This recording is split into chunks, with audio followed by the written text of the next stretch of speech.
السلام علیکم ورحمۃ اللہ وبرکاتہ۔ الحمد للہ رب العالمین والعاقبۃ للمتقین والصلاۃ والسلام علی رسولہ الکریم۔ اعوذ باللہ من الشیطان الرجیم، بسم اللہ الرحمن الرحیم۔ لقد کان لکم فی رسول اللہ اسوۃ حسنہ، صدق اللہ العظیم۔ محترم حضرات، ہم نبی اکرم صلی اللہ علیہ وسلم کی سیرت پر سلسلے وار پروگرام کر رہے ہیں، اور آج اس کا 176 سیریل ہے۔ ہم اللہ تعالیٰ سے دعا کرتے ہیں کہ اس کو مکمل کرائے۔ ہم بات کر رہے ہیں نبی کریم صلی اللہ علیہ وسلم کی اس تربیت کی کہ جو آپ نے صحابہ کی اور اپنی امت کی۔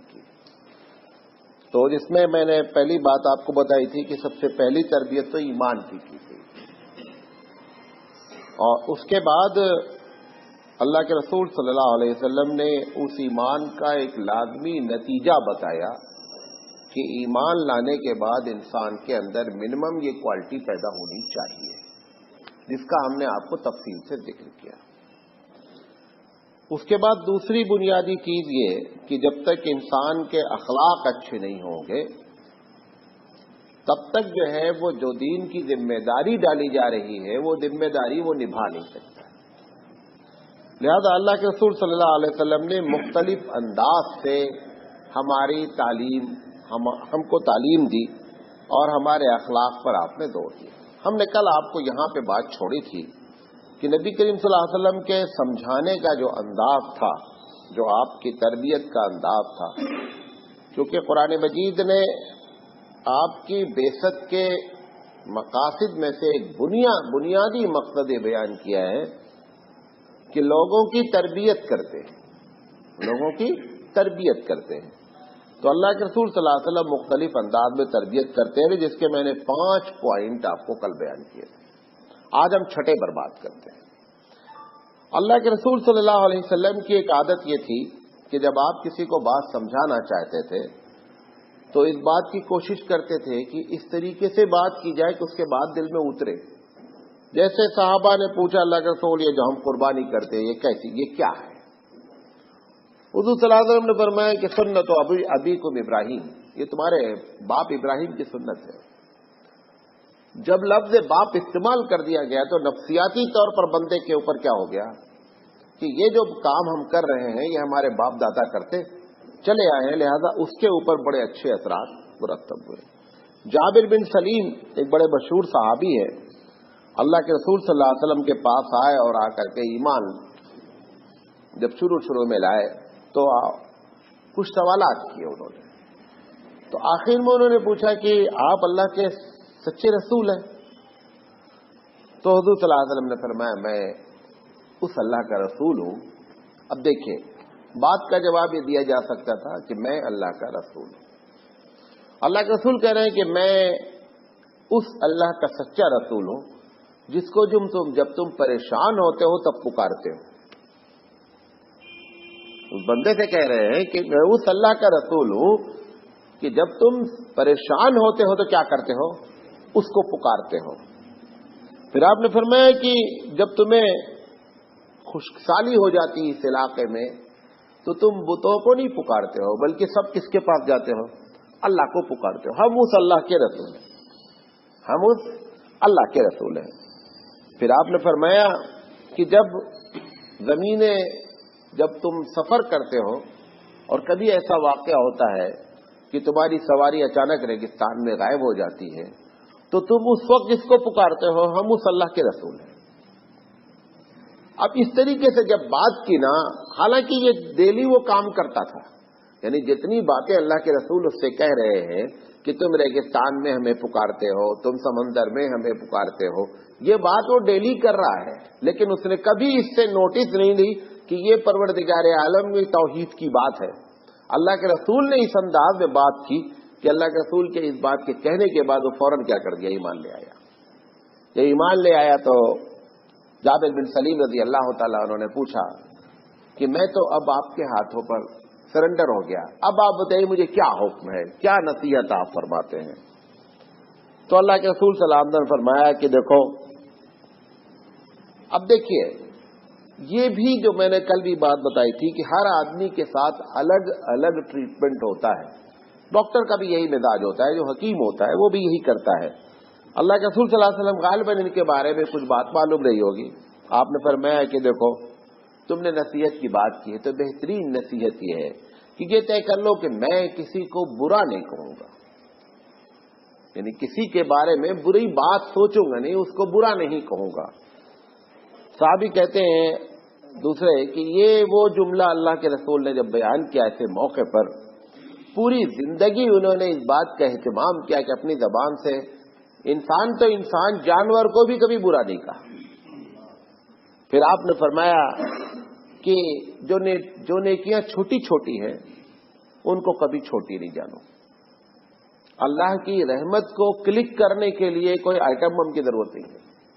چھوٹی نیکی بھی پروردگار عالم کی رحمت کو کیا کر دیتی ہے، کلک کر دیتی ہے. لہذا چھوٹی چھوٹی نیکیوں کو بھی کبھی چھوٹا سمجھ کر کیا کرو، چھوڑو نہیں، بلکہ چھوٹی سے چھوٹی. اب یقینی بات ہے جب ایک چھوٹی نیکی پر بات کی جا رہی تو بڑی نیکی تو اپنے آپ اس کے اندر شامل ہو گئی. اگر یہ کہا جائے کہ بھئی بڑی بڑی نیکی کرو تو لازماً نتیجہ کیا نکل رہا ہے کہ چھوٹی چھوٹی کی تو اتنی پرواہ کرنے کی ضرورت نہیں ہے. لیکن اگر یہ بات کہی جا رہی ہے کہ چھوٹی سے چھوٹی نیکی بھی نہیں چھوڑو تو اس کے اندر یہ بات خود شامل ہے کہ بڑی کو چھوڑنے کا سوال ہی نہیں ہے. بات سمجھے میں نے جو کہنا چاہ رہا ہوں. پھر اللہ کے رسول صلی اللہ علیہ وسلم نے تیسری بات کی ان سے، جب انہوں نے پھر کہا کہ اللہ کے رسول کچھ نصیحت فرمائیے، تو آپ نے فرمایا کہ اپنے پائجامے کو تھوڑا سے اونچا کرو، پائجامے کو اونچا کرو ٹخنے کے اوپر. ایک حدیث میں تو آتا ہے کہ انہوں نے کہا اللہ کے رسول نے کہ کوشش کرو کہ آدھی پنڈلی تک باندھو. اگر آدھی پنڈلی تک نہیں تو کم سے کم ٹخنے کو کیا رکھو، کھلا رکھو. اب یقینی بات ہے کہ یہ وہ بات ان کے اندر کچھ رہی ہوگی، ابھی تو وہ اسلام لانے اسی دن آئے ہوئے ہیں. یہ ایسا وقت تھا اتنا مؤثر، کیونکہ وہ پہلے ہی اللہ کے رسول کی بات سے متاثر ہو گئے تھے. جتنی نصیحت اللہ کے رسول صلی اللہ علیہ وسلم نے کی اس پر انہوں نے پابندی سے کیا کیا، عمل کیا. یہ جو ٹخنے والی بات آئی اس کے بارے میں تو تھوڑا سے سمجھ لیں. آج اتفاق سے سوال SMS بھی آیا ہوا ہے. ٹخنے کے بارے میں جو لوگ یہ سمجھتے ہیں کہ نماز میں ٹخنا کھلا رہنا چاہیے، بقیہ ٹخنا کھلا رہنا کوئی ضروری نہیں ہے، یہ کانسیپٹ غلط ہے. ٹخنا کھلنے کی جو بات اللہ کے رسول یہ تو یہاں پر کہی ہے ان کو بطور ایسی 3-4 حدیثیں الگ الگ آئی ہوئی ہیں. بہت سے لوگ ہیں بڑی پابندی سے نماز کے وقت اپنے پیچے کو اٹھا لیتے ہیں اور نماز کے بعد اپنے پیچے کو گرا دیتے ہیں، بڑی پابندی سے یہ کام کرتے ہیں. وہ جو SMS آیا ہوا تھا، معلوم ہے SMS کسی نے بھیجا ہے، جب کسی نے بھی بھیجا ہو، تو پیچا جو اٹھاتے ہیں یہ ایک اچھی چیز ہے، لیکن اگر یہ سمجھ کر اٹھا رہا ہے کہ نماز میں یہ لازم ہے، بقیہ الاؤ ہے، یہ تصور غلط ہے. ایک بات، ایک آدمی اگر پیچا اپنے پائجامے کا یا پینٹ کا نیچے رکھے ہوئے ہے، اللہ کے رسول نے جو منع کیا ہے جہاں پر 3 طریقے کی روایتیں ہیں، غور سے سن لیجیے گا کیونکہ اس میں ہر شخص انوالو ہونے کے چانس ہے. پہلی روایت میں آپ نے مطلقاً بات کہی ہے. مطلقاً کا مطلب بغیر کسی قید کے. آپ نے فرمایا کہ اللہ تعالیٰ اس شخص کی طرف نہیں دیکھے گا قیامت میں جو اپنا پائجامہ ٹخنے کے نیچے رکھے گا. یہاں پر کوئی قید نہیں، ڈائریکٹ یہ جملہ فرما دیا گیا. دوسری حدیث میں اسی سے ملتی جلتی کہ جتنا حصہ پائجامے کا ٹخنے کے نیچے ہے وہ جہنم کا ایک حصہ ہے، اس میں بھی مطلق بات کہی گئی.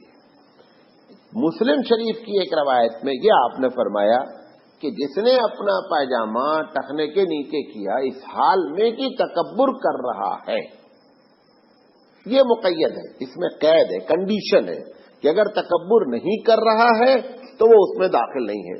اسی بنیاد پر سارے لوگ اس سے چھوٹ نکالنے کی کوشش کرتے ہیں اور چھوٹ نکالنے کی گنجائش ہے، ایسی بات نہیں ہے.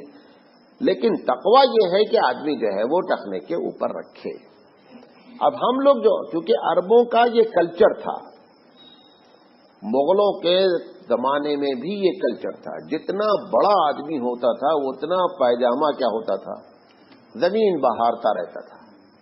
اور عورتوں کے بارے میں کرتے منع نہیں ہے، لیکن جو بادشاہوں کی بیویاں وغیرہ ہوتی تھی تو ان کے غرارے پکڑنے کے لیے 2 عورتیں پیچھے ہوتی تھیں، وہ آگے جاتی رہتی تھیں اور 2 عورتیں پیچھے تقریباً 5 سے 7 فٹ پیچھے ہوتی تھیں جو ان کے غرارے سنبھالتی تھیں. لیکن ان کے لیے چونکہ منع نہیں ہے، ہم اس پر کمنٹ نہیں کر رہے ہیں، اور اگر تکبر کی وجہ سے وہ بھی کر رہی ہیں تو تکبر کی وجہ سے گناہ ہے. بہرحال مردوں کے لیے جو ہے وہ تکبر کی مسلم شریف میں یہ شرط آنے کی وجہ سے اس میں گنجائش برقرار ہوئی. تقوی یہ ہے کہ نہیں کیا جائے. یہ جو نماز کے بارے میں ہے اس کے بارے میں سمجھ لیں یہ کہاں سے آیا ہوا ہے.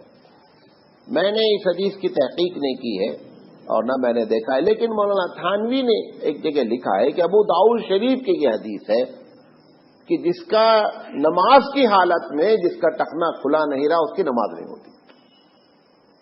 یہ حدیث کی بنیاد پر وہ آپ لوگ لپیٹتے ہیں اور کھٹ سے نماز کے بعد پیر اوپر رکھ کر کے پھر سیدھا کر لیتے ہیں اس کو.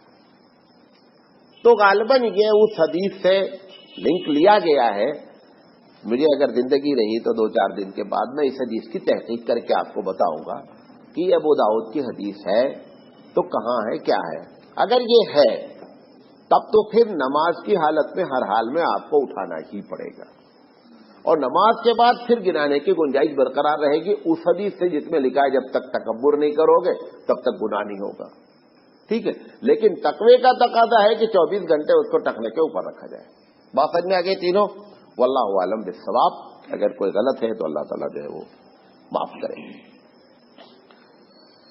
یہ نبی کریم صلی اللہ علیہ وسلم کی تربیت کا ایک انداز تھا. آپ کے کبھی کبھی آپ تربیت اس انداز میں بھی کرتے تھے کہ خود ہی لوگوں سے پوچھتے تھے، سوالات کرتے تھے.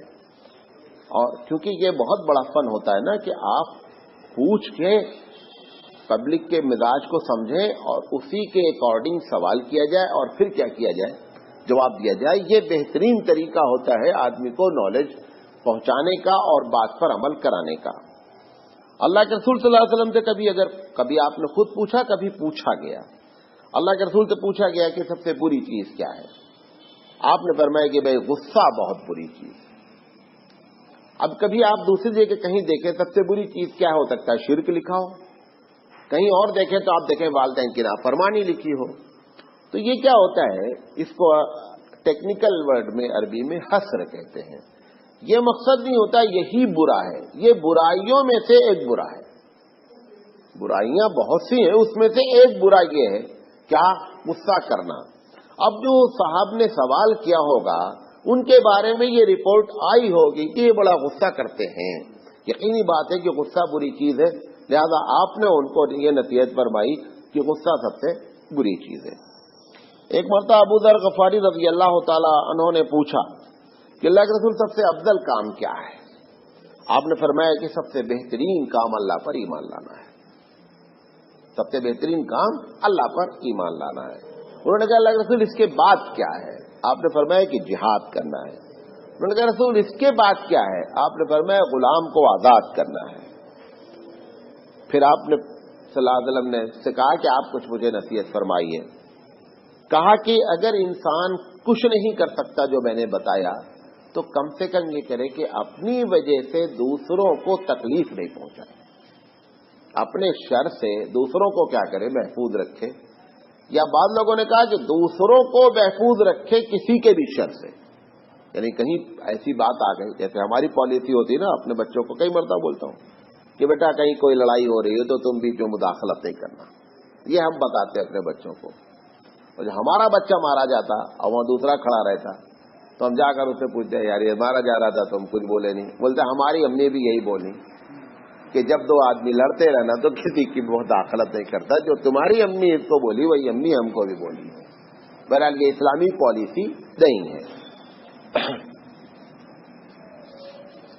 یہ نبی کریم صلی اللہ علیہ وسلم کا یہ بھی ایک انداز ہے. کبھی کبھی اللہ کے رسول صلی اللہ علیہ وسلم کوئی بات سمجھانا چاہتے تھے اور صحابہ بھی آپ کے مزاج سے بڑے واقف تھے. بعض سوال کا جواب جانتے بھی تھے اور بعض سوال کا جواب نہیں بھی جانتے تھے. تو آپ کبھی خاموش رہتے تھے صحابہ، پوری پوری ٹیم ہوتی تھی کہ معلوم نہیں ہو سکتا اللہ کے رسول اسی بہانے کوئی بہت اچھی بات ہمارے لیے بیان فرمانا چاہتے ہوں. اور کبھی کبھی کیا ہوتا تھا کہ صحابی جب کوئی جواب دیتے تھے آپ اس کا کریکشن کرتے تھے اور اس طریقے سے تربیت فرماتے تھے. ایک صاحب نے پوچھا اللہ کے رسول سب سے بڑا پہلوان، حضور نے خود فرمایا کہ تمہیں معلوم ہے سب سے بڑا پہلوان کون ہے؟ یقینی بات ہے عام آدمی جواب دے گا کہ جو چیمپئن ہو، کشتی میں ہرا دیا ہو. حضور نے فرمایا نہیں، یہ بڑا پہلوان نہیں ہے. سب سے بڑا پہلوان وہ ہے جو اپنے غصے پر کنٹرول کر لیا غصے کے ٹائم پر، یہ سب سے بڑا پہلوان ہے. اچھا، پھر آپ صلی اللہ علیہ وسلم نے ایک مرتبہ خود ہی پوچھا اچھا یہ بتاؤ کہ غریب کون ہے؟ تو صحابہ نے کہا اللہ رسول جس کے پاس پیسے نہیں ہوں. پھر آپ نے بیان فرمایا کہ نہیں، غریب وہ ہے جو قیامت میں نیکیاں لے کر آئے گا اور سب لٹا دے گا. آپ کو ایک مرتبہ بہت تفصیل سے بتایا نا کہ ایک ایک نیکی کو کیا کرے گا، لوگوں کے ڈیمانڈ کرنے پر وہ تقسیم کرتا جائے گا اور آخر میں نتیجہ نکلے گا کہ کوڑا ہو جائے گا.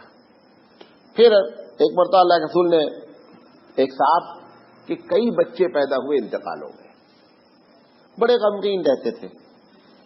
وہ محفل میں آئے، اس دن اللہ کے رسول صلی اللہ علیہ وسلم نے ان کو نہیں ایسے ہی سوال کیا کہ اچھا بتاؤ کہ بے اولاد کون ہے؟ دیکھیے کتنی زبردست بات ہے. ایک آدمی کے بچے مر گئے ہیں تو وہ بھی بے اولاد ہے، وہ سمجھ رہا ہے میں بھی بے اولاد ہوں. تو اللہ کے رسول نے پوچھا صحابہ سے یہ بتاؤ کہ بے اولاد کسے کہتے ہیں؟ تو اللہ کے رسول آپ ہی بہتر جانتے ہیں. حضور نے فرمایا بے اولاد وہ ہے جس کے بچے مرے نہیں اور وہ آگے گئے نہیں، وہ بے اولاد ہے. جی سمجھے؟ ایک آدمی کے جب بچے مر جاتے ہیں تو حدیث میں کیا آتا ہے کہ یہ بچے جو چھوٹے پن میں مر گئے ہیں یہ اللہ کہتا ہے کہ ضد کر کے یہ کھڑے ہو جائیں گے. حالانکہ اللہ کے سامنے بچہ تو بچوں کو کیا معلوم کہ بادشاہ ہے یا بچے کو کیا معلوم کہ یہ جو ہے وہ چپراسی ہے، اس سے کوئی مطلب نہیں، بچہ ہے. اللہ کا رسول فرماتے ہیں کہ چھوٹے بچے اللہ کے دربار میں ضد کر کے کھڑے ہو جائیں گے اور اللہ ان سے جب سوال کرے گا تو یہ نہیں کہے گا اے بچے کیا چاہتے ہیں.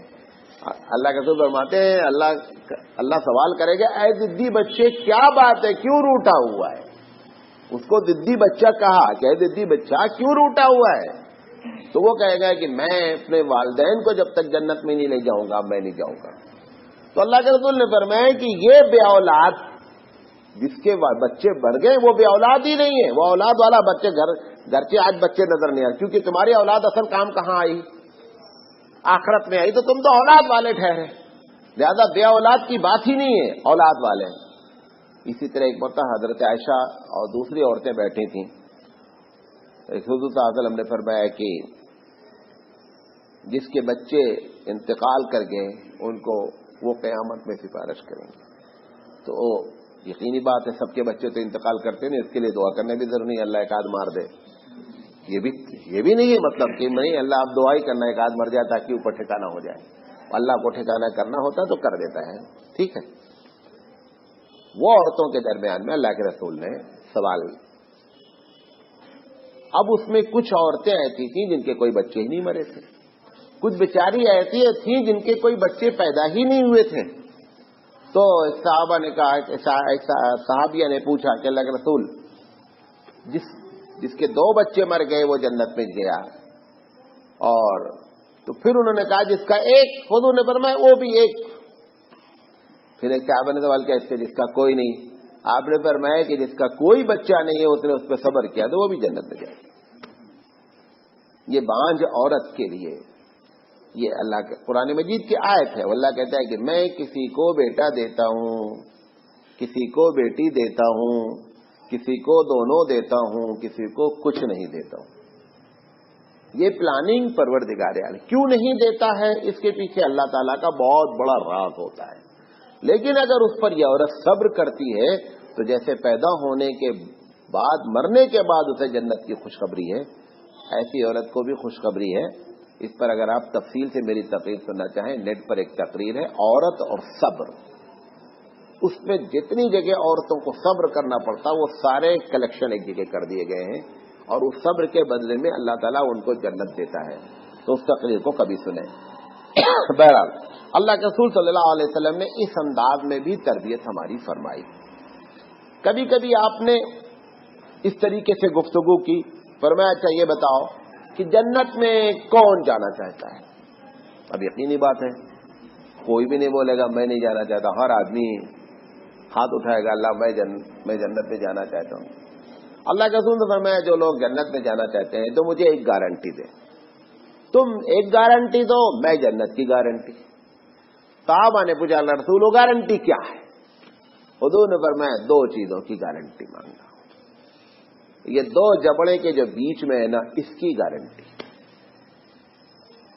پھر آپ نے فرمایا کہ 2 پیروں کے بیچ میں اس کی گارنٹی. یہ 2 کی گارنٹی اگر تم دو تو میں تم کو جنت کی گارنٹی دیتا ہوں. دنیا کا جتنا خلفشار ہے اگر آپ اس میں دیکھیں تو ان دونوں کا میجر رول ہے. ایک حدیث میں آتا ہے کہ ایک بہت بڑی تعداد جنت میں عمل کی وجہ سے نہیں جائے گی برے، یہ زبان کی وجہ سے جائے گی. بولتے رہیں گے بولتے رہیں گے بولتے رہیں گے اور اتنا خطرناک بولتے ہیں. حضرت عائشہ صدیقہ رضی اللہ تعالی عنہا نے حضرت صفیہ کے بارے میں کمنٹ کر دیا. حضور نے تعریف کی حضرت صفیہ کی. حضرت عائشہ صدیقہ رضی اللہ تعالیٰ بیٹھی تھی. کہا وہی وہ جو ہے نا اس سائز کی ایسے چھوٹی قد کی تھی. انہوں نے کہا وہی اس کی بڑی یاد تعریف کرتے ہیں. حضور دادا پر میں عائشہ تمہاری اس بات کو اگر سمندر کے اوپر ڈال دیا جائے تو تمہاری یہ بات سمندر کے اوپر آ جائے گی. اتنا بڑا گناہ زبان کے ذریعے تم نے کیا کیا ہے ادا کیا ہے.